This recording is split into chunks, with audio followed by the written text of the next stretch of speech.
Ayubowan, good morning. Welcome to another session of live interviews in line with the South Asian International Education Summit 2022. So first, let me just brief on this summit. It's the International Summit for Quality Education 2022, which will be held from 28th to 30th October in Lucknow, India. So I take this an opportunity to invite all 7 countries to join in hand with us for this summit. I'm sure it's going to be a wonderful experience with so many educators joining with us. We can share our knowledge, experience. So please do visit this summit if possible. With that, we can focus on today's topic. It's about 21st century skills and KSAM. We'll be talking about skills for 21st century skills. And for that, we have Mrs. Neeti Thripathi from India. She is currently working as a vice principal in Bangladesh. She is an innate educator, professionally trained and experienced in India, in Indian IB and Cambridge curriculum. And she has almost 18 years of experience in the field of education. So on behalf of the Sahi Association, I warmly welcome you, madam, for this interview. So first, I would like to give the opportunity to Mrs. Neeti to give a brief self-introduction on herself. Thank you so much for having me. As everybody knows, as you know, myself, Neeti Thripathi, I'm basically from India and Lucknow, surprisingly. So, I was really happy to note that even my city is having all these summits and conferences. This is really nice. And when I started my teaching career in 2004, and I started working in Indian national curriculum, and then I joined IB World in 2006, and I had 14 long years with IB. Then I moved to Dhaka, Bangladesh. Here also I worked with IB. And from 2016, I'm working in a Cambridge school as of now as a vice principal in one of the cities in Bangladesh. It's a port city, Chittagong. So I'm working as vice principal here. And it's been a pleasure to talk to you. That's a self-introduction. And I like to travel. I like to read. I'm happily married from last 20 years almost. I have a son, teenager son, who's in grade 10th now. Will be writing his IGCSE exams this year. Okay, thank you very much, ma'am. And it's glad to hear that you are from Lucknow. So you probably must be joining with us for the summit, if possible. So moving to today's interview. So first, as an educator, what is the meaning of education? How do you perceive education as an educator? How do you compare the nature of school education at present and many decades ago? I see the meaning of education is very relative. Okay, what I will tell you how I see education. I see the education is from being human to human being. Education is not only in the school. We can get educated anywhere. When we talk to our friends, when we are at home, we get educated. Okay, so the main aim of education is to make us a good human. And if we are not a good human, then there's no point being educated, right? What schools do, they teach us knowledge, they prepare us for the future, they prepare us fit for the job we have incoming in the market. But education can be done anywhere. It's not confined only in the school. And what was the second question you asked me? Can you repeat that again? Yeah, I just wanted to compare the present education with the education many decades ago. Oh yeah, I find a lot of changes. Like for example, today we have lots of diversity in schools. Okay, students come from all sorts of background, which was not there before. We have different types of languages, we have different type of needs, learning styles. We have become aware of all these things. So first change which I find is the diversity in students. Then I also feel that now we use technology more than before. When you and me must be going to our schools, the technologies were not used the way they are used now in school education. So this is one change I see. Then I also find that nowadays the teachers and the students, we have become more accountable, for our work. Teachers have become more professional. We want to upgrade ourselves. We want to have professional development session. We want to learn new things. Students have also become very, very accountable in terms of their own studying and teaching and learning process. Then I also see that education nowadays, what I find when I was a child, my teachers never told me, why am I learning something? Where in my life I'm going to use this thing? But now the education in the classroom has real life connection. We do tell our students that if you are learning this, how you're going to use it outside the classroom walls, where in future this skill will work for you. So this is one more changes I see. Then I see the education nowadays making students lifelong learning. We are not just thinking that only schools will teach us. We continue learning even outside the school. So these are some changes which I see from past and, this current school system we have. Yeah, thank you very much for bringing out a very broad scope for the meaning of education. So when we think about the society today, what are the challenges in education at present?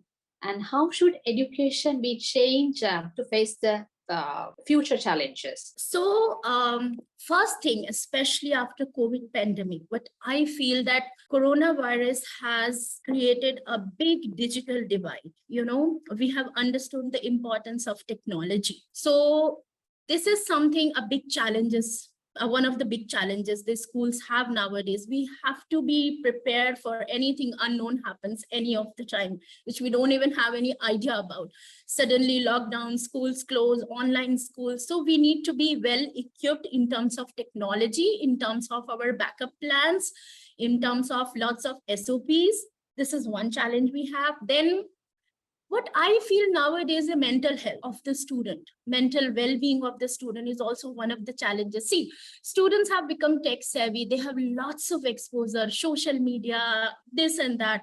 So their mind is totally puzzled and confused.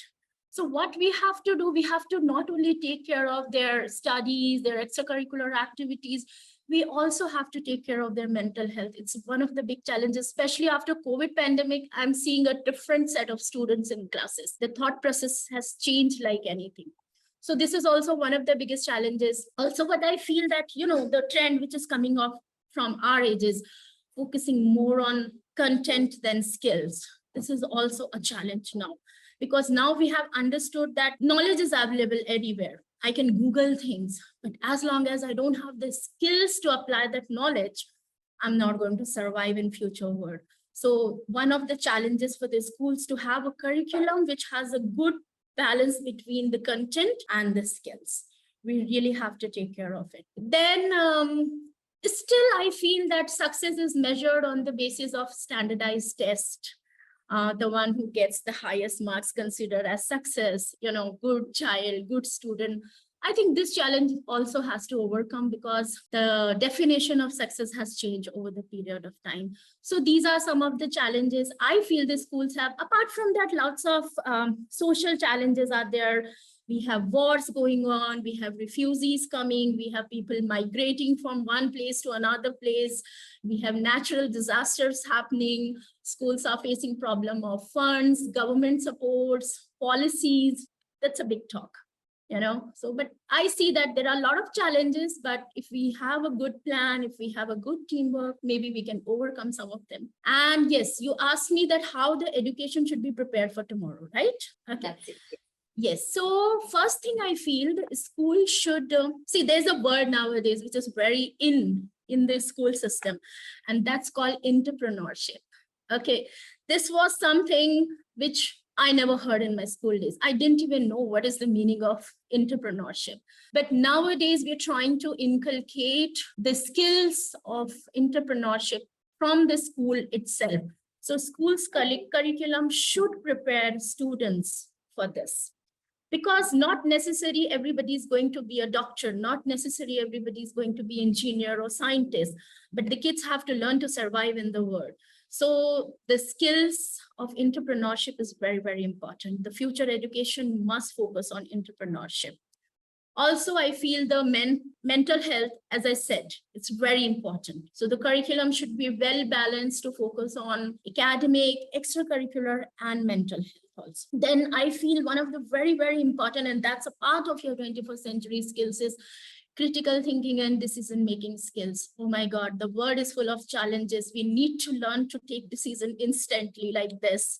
And we need to have our critical thinking approaches that it's good or bad, or what should be the next step. So our curriculum should give ample opportunities to the student to develop their critical thinking and problem solving skills. Also, I feel that future education should focus on students' need. It's time for the individualized education, attention. We need to understand students' style. We need to understand their interest. No one size fits all approach anymore. We need to have more individualized education. We need to cater to each and every child of the class. So future education must take care that every child has a say in the teaching and learning process. It's not that, one same set of education is given to 20 different students in the class. So this is one more thing very important, I feel. And also, as I said, that the real life connection is important. Learning must have connection with real life. It should encourage the students to be lifelong learners. It shouldn't just confined in the school walls and within the classroom's wall.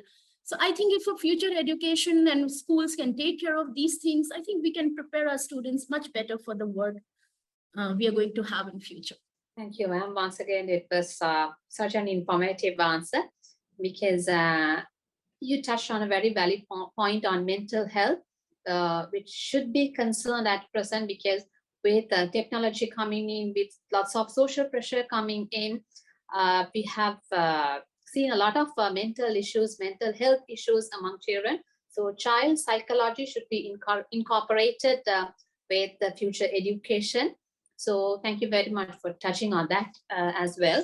And on the other hand, you were mentioning about critical thinking, which is again a very valid point, because with this VUCA world, the things are changing every day, every single minute. So the child should absolutely be prepared to take decisions on time. So we don't want a child with just the book knowledge, just the theoretical knowledge. So because we are talking about 21st century skills. So moving with that, moving to my next question, it's about 21st century skills. We give, as you mentioned, we give more emphasis on creativity, critical thinking, problem solving, collaboration, teamwork, communication, a lot of 21st century skills we can mention. And in the summit also, we are focusing on these 21st century skills.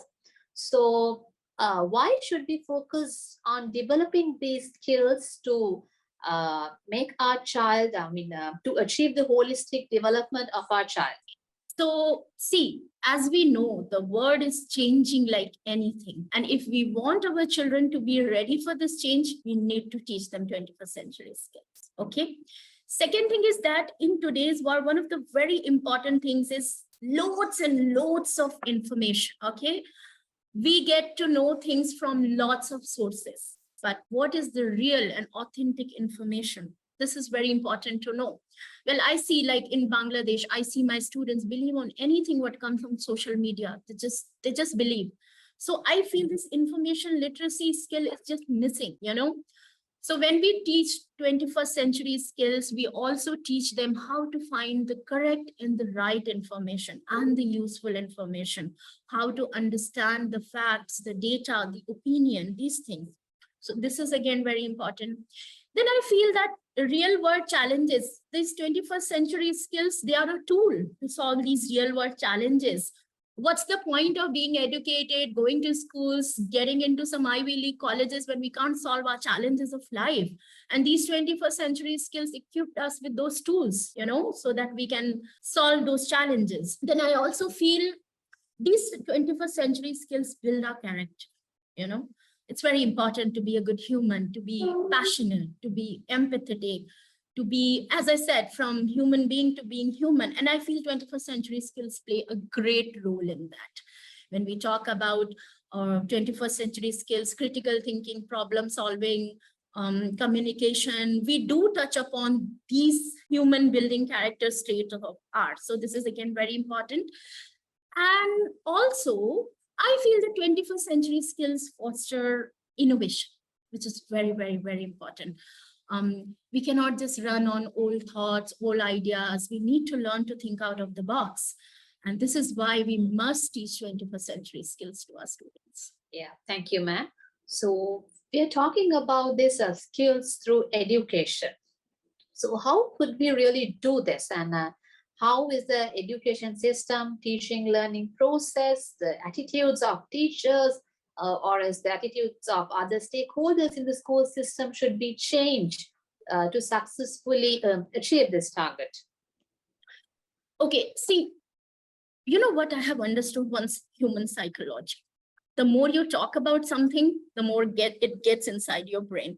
The first step I feel is to create awareness. Everybody who is a stakeholder in a teaching and learning process, be it educator, administrator, leaders of the school, parents, students, we need to create awareness. First thing, very important. Second thing, it's high time that we change our curriculum and our pedagogy, because still we are running the same old system. And especially after COVID pandemic, it is a different world altogether. So we need to come up with a more holistic, more balanced curriculum, which is not only the content based, as I said previously, we need to have skills also in place. And having skills in place doesn't mean you have to teach a separate subject. It should be a part of your day-to-day curriculum. You have to give ample opportunities to students to develop those skills. Then I also feel that we need to come up with a blended approach of education. Sometimes it should be hybrid, sometimes it should be flip learning, sometimes it should be typical classroom learning. The more approaches we involve in our education, the more we work beyond typical content-based education system. So it needs a lot of changes. We need lots of support. We need parents to understand. Teachers need a lot of professional development sessions in this regard. Schools need to provide teachers lots of resources. Just telling the teacher to develop the 21st century skills in classroom won't work. We need to tell them how to do that. We need to give them the proper support as administrators. Then we need our stakeholders, our governing bodies, our boards, our governments to understand that we schools need a lot of supports in terms of policy decisions. So it's a chain. Everybody has to work together to work towards it. That's what I feel. Yeah, thank you very much, ma'am. So since it's a change, changing the status quo involves a lot of work. So it has to be a continuous process. It has to be a collaborative effect. You have to get the support of everybody and you have to brainstorm them. Yeah, it is a whole lot of work. Though we talk about like we have to like emphasize on 21st century skills to empower our children. So it's a very big process for the educators. So adaptability to live in a multicultural societies, social responsibility, ethics, global and cultural awareness, and as you mentioned, civic literacy, then responsibilities are also 21st century skills. So how will you elaborate on these 21st century skills? Oh, no one can talk about it, I think, better than me, because I came from a very different background and I moved to Bangladesh, which had a very different culture.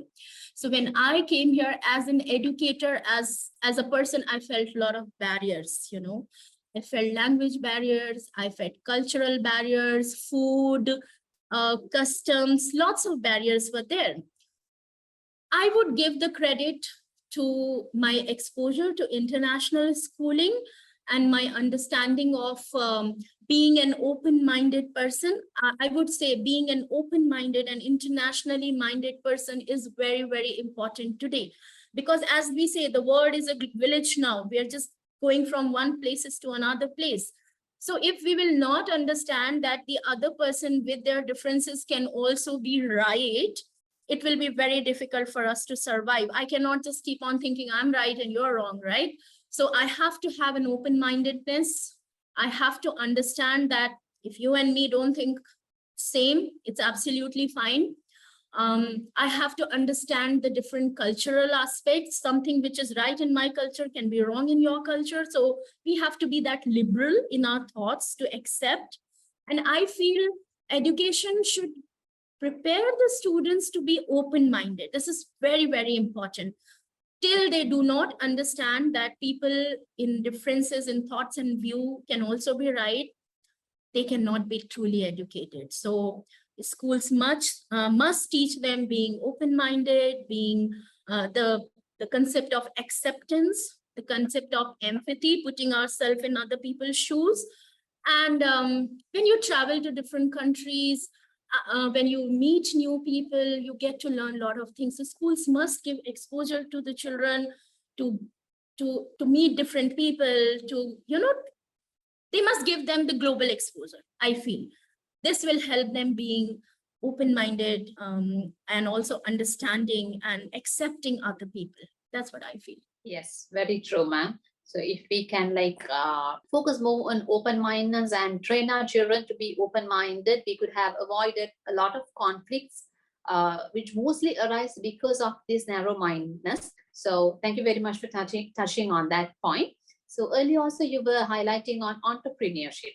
So how can we develop entrepreneurship, leadership skills through the school system to make a competent leader or an entrepreneur? Because this world needs a lot of entrepreneurs.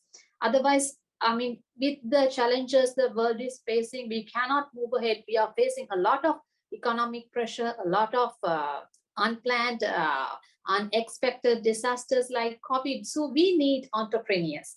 So how are we going to make this entrepreneur in our school system? Okay, so I'm giving you the example of my schools. How do we do it? Okay, so what we do, we have, we also believe in developing the leadership, entrepreneurship right from the tender age. So we have a student council, a student leadership, a student badge holder body in place.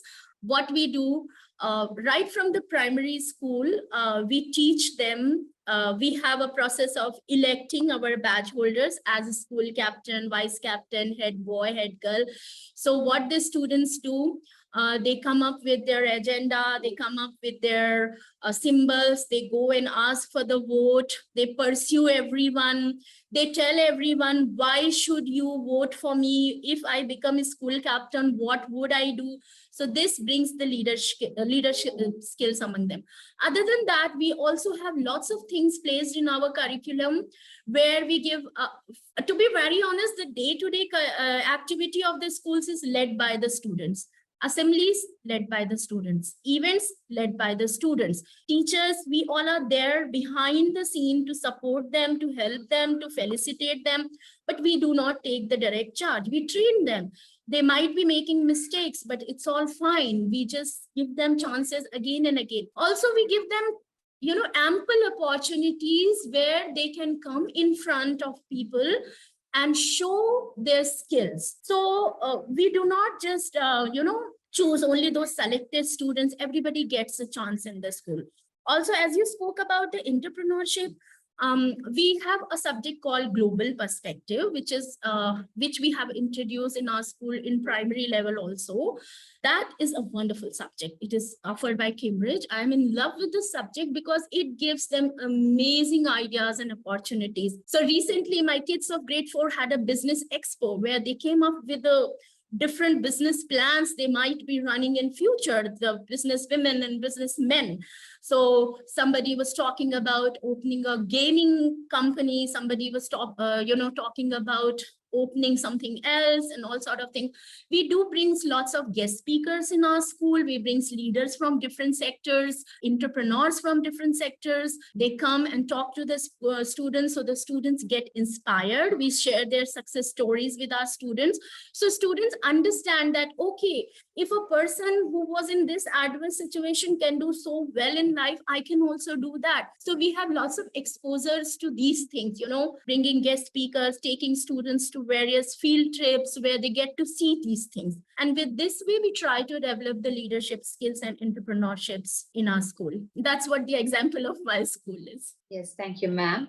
Once again, truly valuable points. And these global perspectives, yes, because my child is in grade 1. So when I saw his timetable with the subject global perspectives, first of all, I was surprised. But then when I saw the content, I was so pleased because he's just 7 years old, because this is an opportunity that we never had even when we were 18 years old. When we were in O-levels, A-levels, we never got this opportunity. He's just 7 years and he's learning global perspectives. So Exactly. I'm so happy for this change. We can see this change is happening in the current curriculum. So yes, when you were touching on that point, I just recalled that as well. So we discussed more about 21st century skills. So in the existing school curriculum, especially in your country, do you think that they have given priority, because you were mentioning on your curriculum, so obviously it has more room for 21st century skills. So in general, when you say the school curriculum in your profile, it's Bangladesh, I guess, more than India. So in Bangladesh, so do you think that they've given more priority on 21st century skills, or do you think that more things have to come in to cater 21st century skills? See, there are two things here. Okay, as I have worked in two countries, India and Bangladesh, and thankfully, I have worked with international curriculums like Cambridge and IB. I would truly and nicely and 100% with firm belief, I can say, yes, these curriculum do provide ample opportunities. Again, it depends on the school. Okay, it depends on the local governing body of the school. How do we inculcate these in our curriculum, in our day-to-day teaching and learning process? When I talk about Bangladesh, I would say, yes, the international schools are doing a lot in this field because we understand the need. We understand that we have to make our children global citizen. But when it comes to the state schools, government schools, I don't think so. It's happening over there to this extent. They really need to work on their curriculum a lot. So I would say that it's a 50-50 kind of thing here. International schools, big schools, public schools, private schools, those discriminations are there, government schools. So yes, we work a lot, but then again, every child is not getting the opportunity to, get exposure of these things, because some of them are studying in government schools, some of them are studying in madrasa in terms of Bangladesh. There I feel a lot of they need to work a lot on their curriculum. But yes, the schools which are offering international curriculum, I would say yes, we are working a lot, but still there is always a room for improvement. There always we can do much more better than what we are doing. So there's still we can do a lot, and hopefully we will be doing it. Yeah, thank you, ma'am. So KSAM is another new approach in education. So we focus on knowledge, skills, attitudes, and mindset. So how do you see this model, whether it's practiced in your school, or how do you say this? Oh, it's an amazing. See, as I've been telling from the beginning, a schools is not only about learning content. A school is learning about the skills also. If I am knowledgeable, but I don't have the skill to use that knowledge, it's of no use. I have knowledge, I have the skill, but I don't have the proper attitude and mindset. Again, no use. So it has to be done. It has to be a part of our day-to-day teaching and learning pedagogy. In my school, I'll give you a small example of what we have done recently in this year, in this current session, especially after seeing the changes, once we got the students back in classes after COVID pandemic, and we saw the changes in their thought processing, in their mentality, then we all sat and we come up with an approach. It's called Abide. Okay. It's a mission. Abide is A for agree, B for balance, I for integrity, D for diversity, and E for empathy. So we have tried to, we took these 5 traits and we have made them a part of our curriculum. So all our events, all our day-to-day activities are based on one of the traits of the Abide. So suppose we have a quiz competition. So we just take one of the traits of Abide and we link it with that, and we try to make students understand how it works. So Abide is everywhere. Our walls speak about Abide, our newsletters speak about Abide. And with this, we try to develop the right skills, right mindset, right attitude, along with the day-to-day knowledge and content we are imparting. So I would just 100% go for it. It's absolutely important. It's the need of the hour. Yeah, thank you, ma'am. So KSAM model emphasizes on mindset, paradigm, simply says how the students perceive the world. So why this is important for the success of their life and the consistency of the global society. You just already touched this part in your previous question as well. So if you have anything else to add on this question. Okay, I will give you a small example for this. Okay, I'll share a story. Long before, maybe when I I had just started my IB curriculum, and I was in one of the schools in Pune, India. We had this girl from Germany. She was in grade 1 that time. Okay. We would always see the mom coming to school, mom dropping the child, mom taking the child. Mom was everywhere. We never saw the father.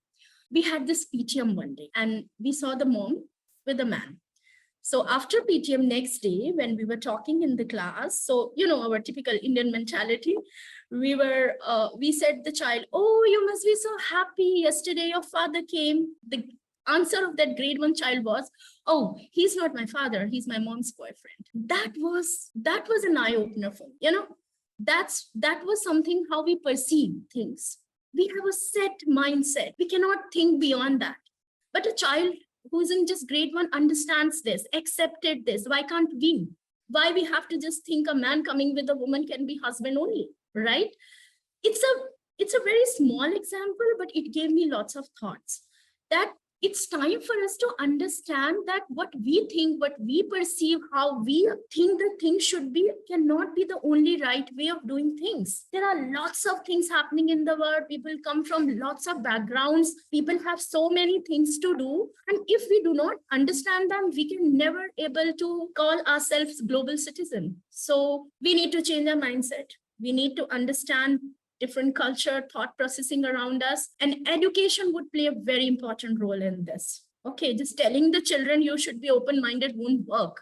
We have to give them the provision, the opportunities, right skills, right resources, and right guidance to get them. So yeah, that's how I would see it. Yeah, though it's a very small example, it opens our eyes to what a narrow education system we've gone through, and at the same time, how the current education system have opened the current child's mind to a very broad perspective. Yes, that is very true. So finally, what do you propose for the school systems, to educators, to principals, to teachers, to parents, in general, to all these stakeholders of the school system to achieve 21st century skills and holistic development through KSAM? Okay. See, I can propose a lot of things, but one thing which I would really love to propose is let's come together. These problems, these things are not only my problems, my issues. These are not only for my school. These are for your school, and everybody else's school. The challenges my student would face, your students would also face the same challenges. We should come together. We have to have a common platform, a networking where we talk about it, we share our ideas, we learn from each other, we support each other. We cannot work in isolated island anymore, okay? It's time for us. We talk about global village being global, but the schools are still working somewhere in isolated island doing their own stuff. It's time for us to come together. We need to have a strong networking. Also, more professional development trainings to the teachers, more resources, changes in curriculum, more adaptability, more opportunities, lots of things are there. But I think this all will come when we sit together and talk together. So I want to say, let's work together. If we help each other, we grow together, we learn together. That's what I want to say. Yes, thank you very much, ma'am. And with that, today's interview comes to an end. So this is your chance if you have anything else to add in general. What all I said, these are my thoughts, my personal thoughts. Some might not be agree with that. And I'm absolutely fine with that, because one thing I have learned is, as I was talking about, other people with their differences and thoughts can also be right. And I'm always open to learn new ideas and getting feedback. But yes, over the last 18 years of my teaching and learning career, I think that I have grown and I have really matured as an educator, and it has added a lot of things in my personal life as well.